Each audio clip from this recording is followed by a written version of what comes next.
Que el Señor nos bendiga, hermanos. Recordarles a ustedes que, si Dios lo permite, el próximo domingo vamos a tener acá la cena del Señor. Va a estar el pastor Jaime, nos va a entregar la palabra y vamos a tener la cena del Señor.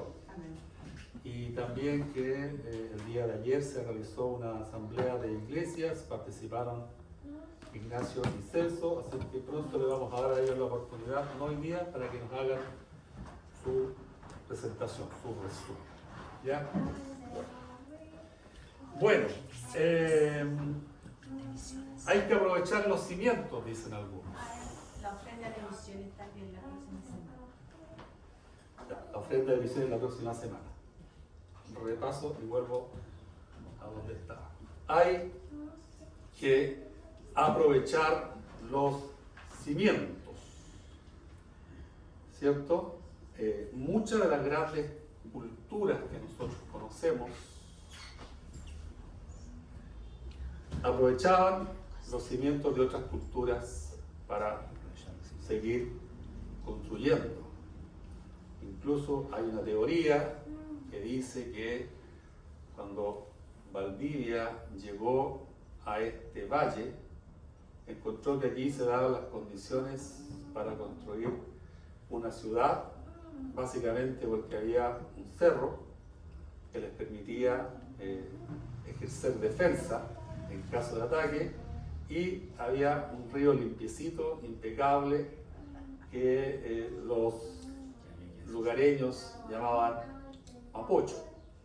Pero lo que la historia no cuenta es que ya los incas habían estado acá antes, y acá en este lugar ya tenían algunas construcciones, sembradíos, así que Valdivia no fue para nada original.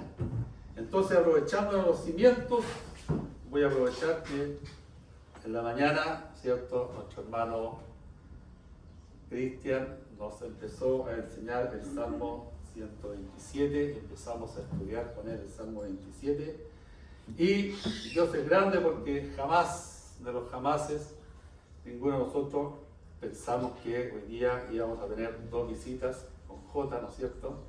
Y que ellos, a través de Cristian, iban a recibir palabra del Señor. Dios siempre nos sorprende. Entonces ahí dice: si Jehová no edificare la casa. Entonces acá nosotros tenemos que partir de la base, de que Dios quiere edificar nuestra casa. Dios quiere edificar tu casa.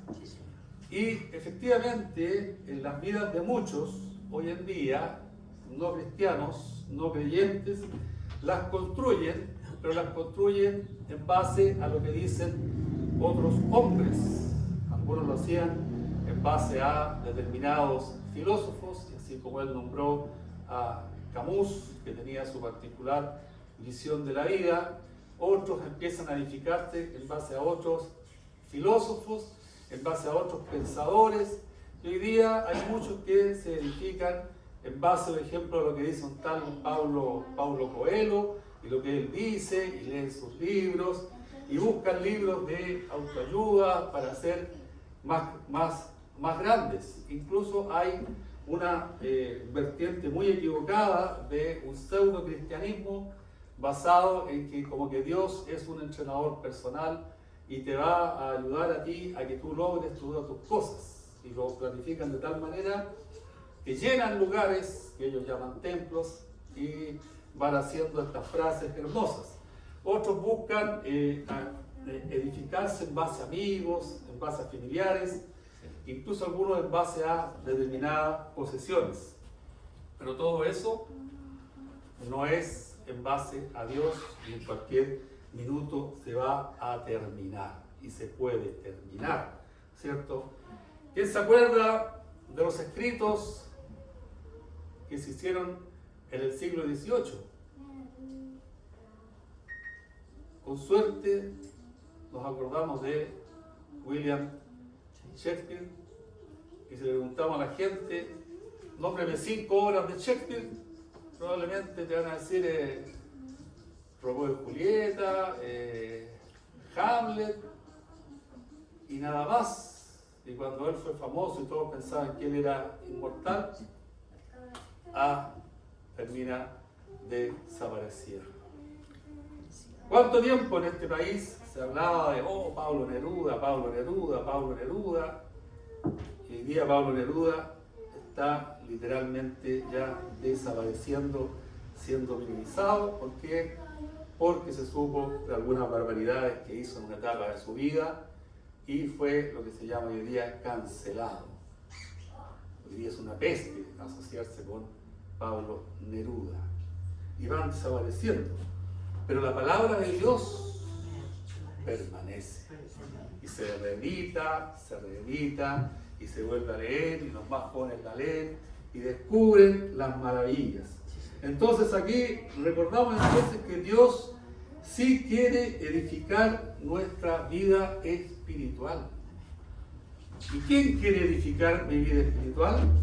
El Dios que hizo los cielos y la tierra, el sustentador.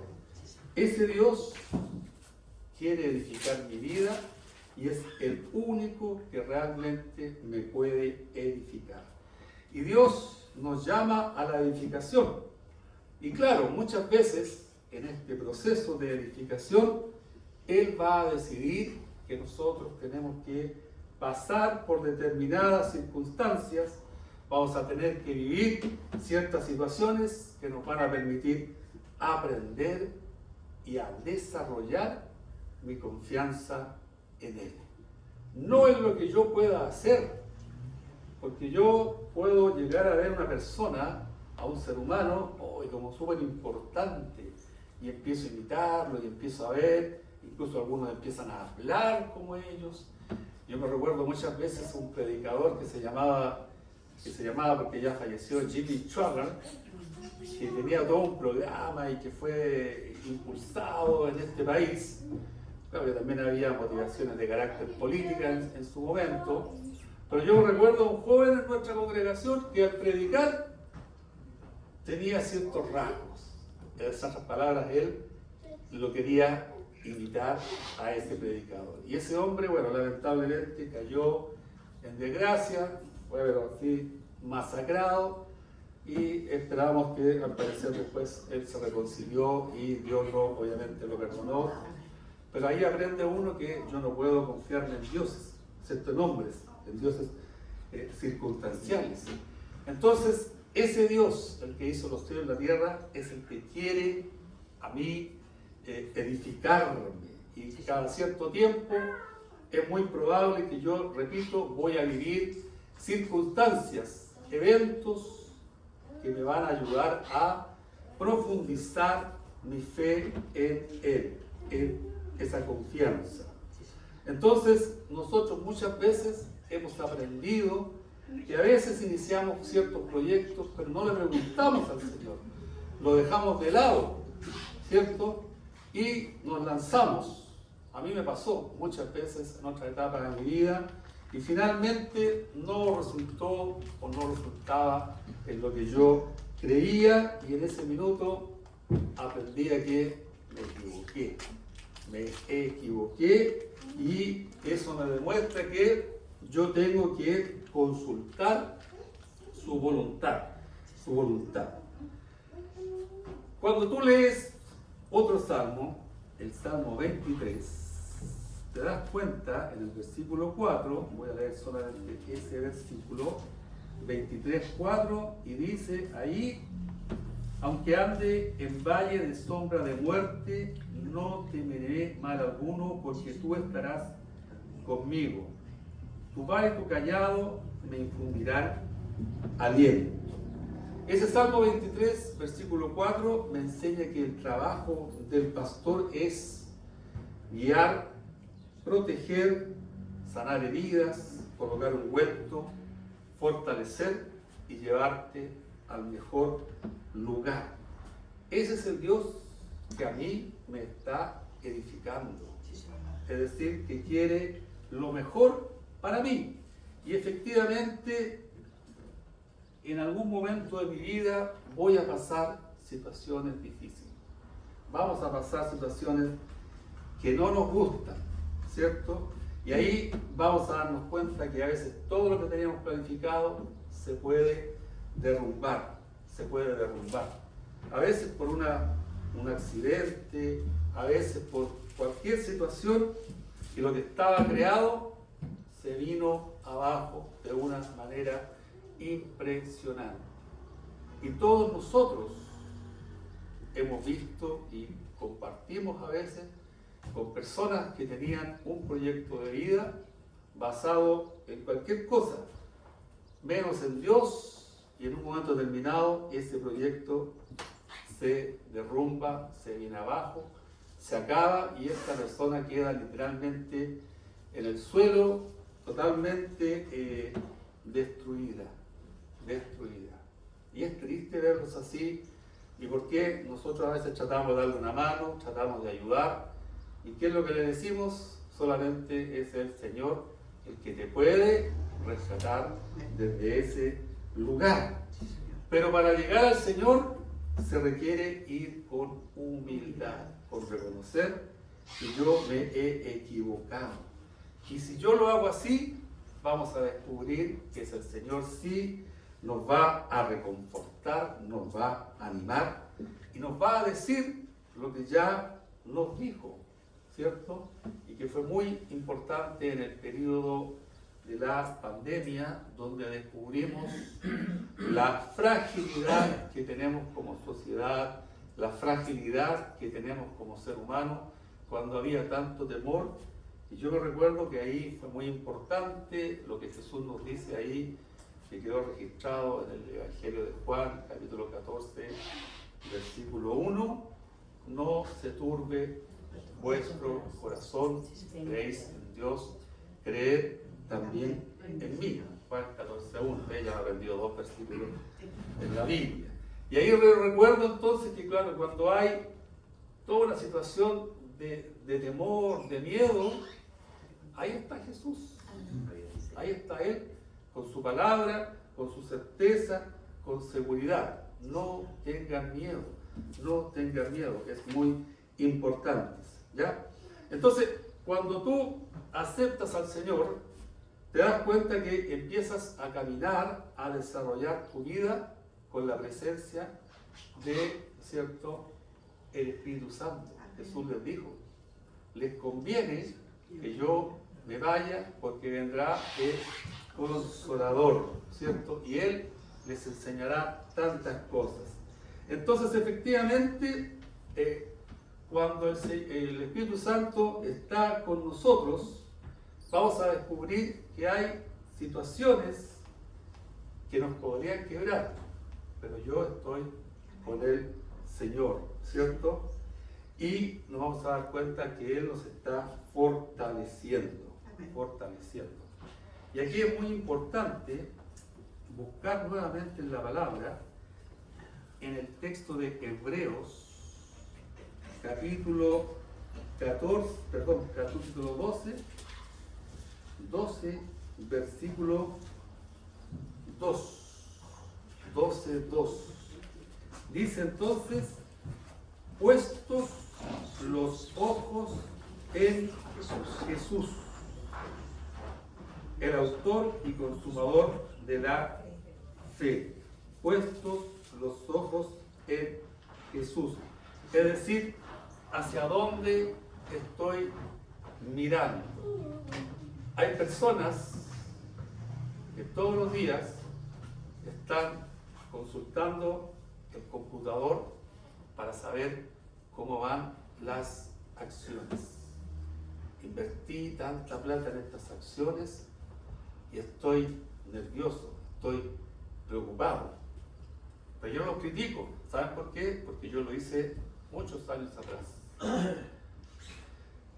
Decidí vender un auto y compré acciones y fue terrible. ¿Saben por qué? Porque estuve como 2 meses todos los días mirando, subía, bajaba, subía y bajaba, y yo sabía que en tal punto tenía que vender para así poder recuperar mi dinero y hacer la ganancia para comprar otro auto. Al final resultó, ¿cierto? Al final resultó, pero fueron 2 meses que no me gustaron de estar todos los días mirando eso. Pero había otras personas que vivían en función de eso. Entonces, ¿dónde estaban puestos sus ojos? En la finanza. En las finanzas, en las acciones, ¿cierto? Y que podían haber tantas variables que determinan. No, eso no era para mí, nunca más. Lo hice, no quise ser un timbero, como se llama, en ese ambiente, pero lo conozco. Pero sus ojos no están puestos en el autor y consumador de la fe. Conocí a otras personas que también colocaban todas sus esperanzas. No, yo sigo al pastor, tanto espectacular este pastor, y está en esta iglesia, y tengo que recorrer medio Santiago, atravieso medio Santiago, porque este pastor, pucha, que es bueno. Y por esas cosas de la vida, muchas veces, como eran hombres, sucumbían ante ciertas circunstancias, y ellos se venían abajo, se derrumbaban. ¿Qué pasó? ¿Por qué?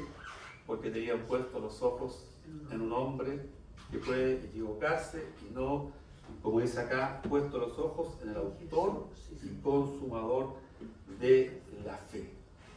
Nuestra vida debe tener un fundamento profundo, sólido, como un buen edificio. Efectivamente, todos recuerdan ahora el problema de estos edificios que están acá en la localidad de Concón, que por años los expertos dijeron: señores, ahí no se puede construir. Pero llegó la ambición, y efectivamente ciertos hombres les pasaban dinero escondido, y estos hombres decían: ahora se puede. Es decir, lo que la naturaleza dijo no, ellos por el Dios dinero dijeron: ahora se puede. Lo hicieron y engañaron a muchos que compraron sus viviendas, a otros que satisfacieron sus afanes de estar con una vista espectacular al mar, pero que en un momento determinado la naturaleza les recordó la fragilidad del ser humano, y ese edificio está tiritando y en cualquier minuto se puede venir abajo. Y muchos empezaron a preguntarse: ¿y cómo está construido nuestro edificio? Y efectivamente, como se dijo en la mañana, los terremotos le han enseñado a los chilenos, y los ingenieros civiles y calculistas chilenos son reconocidos a nivel mundial. Los han invitado a Estados Unidos, de Japón, a ver cómo construyen.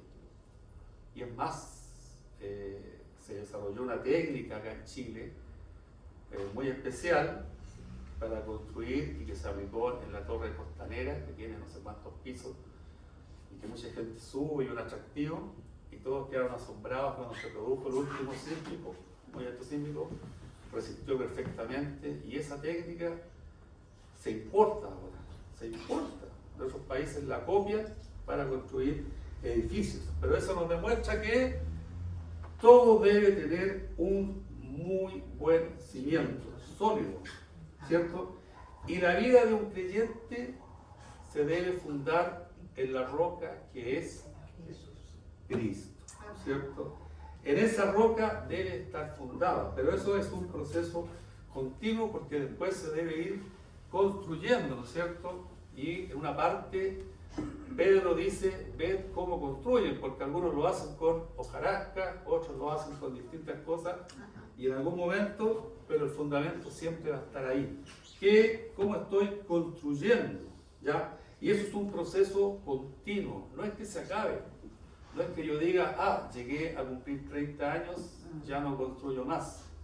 No, porque vas a llegar, si Dios lo permite, a los 60, si Dios lo permite, a los 70, si Dios lo permite, a los 90, y Él te va a decir: tienes que seguir construyendo. ¿Qué tienes que construir? Un carácter. Dios quiere construir un carácter.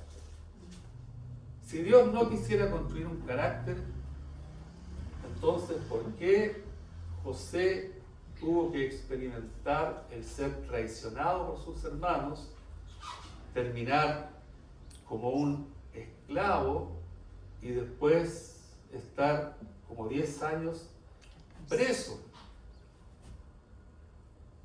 Porque Dios estaba formando su carácter, Y Dios veía que en todas las circunstancias él se mantenía fiel a él, fiel a Dios. Y Dios simplemente después lo recompensa y lo coloca en el segundo lugar más importante de todo el imperio. En el segundo lugar. Y lo mismo le pasó a Daniel, ¿cierto? Que él se mantuvo fiel a su propósito y a pesar de todas las pruebas, Dios lo colocó después en un lugar de importancia. ¿Por qué? Porque Dios quiere ir formando un carácter que me va a permitir responder y actuar de determinada manera cuando vengan las circunstancias negativas, ¿cierto? Y Dios lo que siempre espera es que nosotros lo estemos recurriendo a Él, Es como cuando se acaba mi vaso de agua y yo voy y busco la mejor agua. Dios debe ser mi fundamento. Y aquí es importante nosotros, Él tiene que recordar que Él quiere que nosotros seamos unas personas con un carácter como Él quiere, llenos de Él. Por favor, busquen ahí en Jeremías, ya está muy citado Jeremías, tercera vez que vamos a citar Jeremías esta mañana, ya lo hicimos en la escuela dominical, y ahí en Jeremías 18, ¿cierto? Versículos 3-6, aparece la señal del alfarero y barro. Jeremías dice: y descendí a casa del alfarero, y he aquí que él trabajaba sobre la rueda, y la vasija de barro que él hacía se echó a perder en su mano, y volvió y la hizo otra vasija según le pareció mejor hacerlo. Entonces vino a mí palabra de Jehová diciendo: no podré yo hacer de vosotros como este alfarero, o casa de Israel, dice Jehová, he aquí que como el barro en las manos del alfarero, así sois vosotros en mi mano, o casa de Israel. Y lo mismo se podría hacer, la misma analogía con el jardinero, que cuando tú tienes una rosa realmente hermosa, en un momento del año el jardinero viene y toma su instrumento y le corta, de la misma forma que a las parras venimos y les cortamos. Si la planta pudiera hablar, seguramente lloraría diciendo: ay, me duele porque él es tan malo conmigo. Entonces yo le diría: es necesario, es para mejor, como decíamos, ¿cierto? Es para tu bien. Y así ocurre, que Dios muchas veces trabaja de tal manera en nuestras vidas que nos quita ciertas cosas y a nosotros nos duele. Y es ahí cuando a veces la falta de humildad nos puede llevar a la rebeldía de decir: esto no es lo que quiero para mí. No, hay que recordar todos los días que Dios trabaja en edificarme y que yo tengo que ser humilde.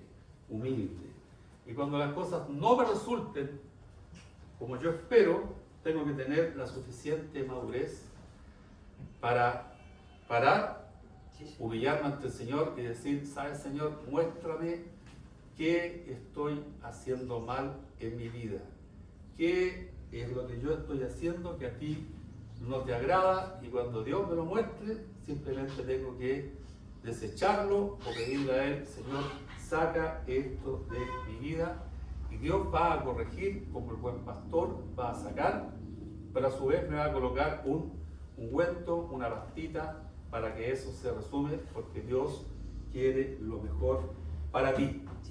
Somos barros en la casa, en las manos del Señor, y Él es nuestro edificador. ¿Quién? El Señor que creó los cielos y la tierra, el sustentador. Él es quien quiere edificar. Que el Señor nos bendiga en esta mañana.